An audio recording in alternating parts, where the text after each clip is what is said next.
that's all good. It's not bad either.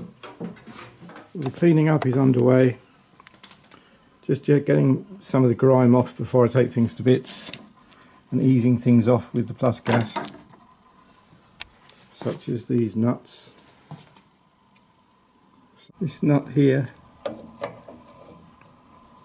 has a lever on it to release the tension between the two sidebars either side, with the intention that this plate on which the lantern is fixed can then slide out.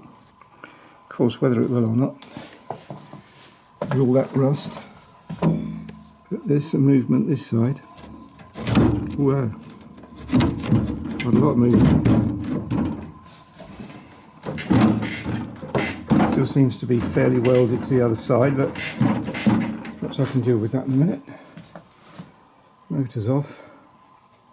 Taking the plate, mounting plate apart. Not much to see here. I did manage to get the handle off with some plus gas assistance. It doesn't always happen easily, so that's all good.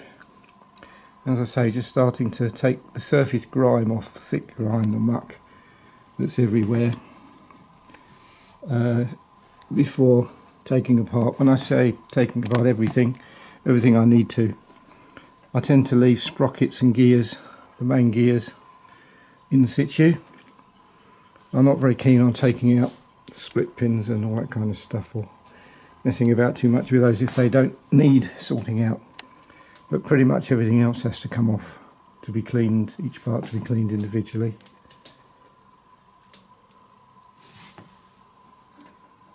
Freewheeling sprocket, that last one, interesting. So you've got 2 gear sprockets and then a freewheeling one at the end.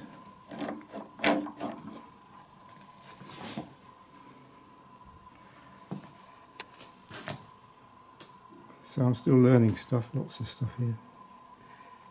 And I've come to the conclusion, having looked at Kamm's catalogue,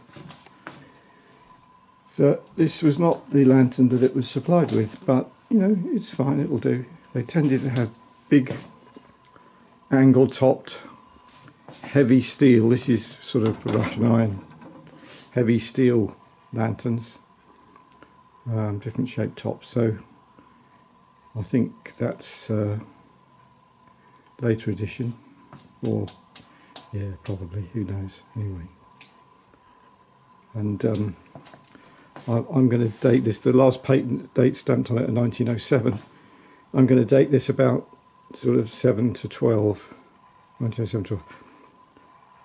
After a certain date, certainly before 1914, these gears became enclosed. And so I haven't yet determined exactly what date, but we can get very close dating on this, I think, eventually. I'm pleased I got the early one with the exposed gears, because it's always more interesting, I think, to be able to see everything that's going on.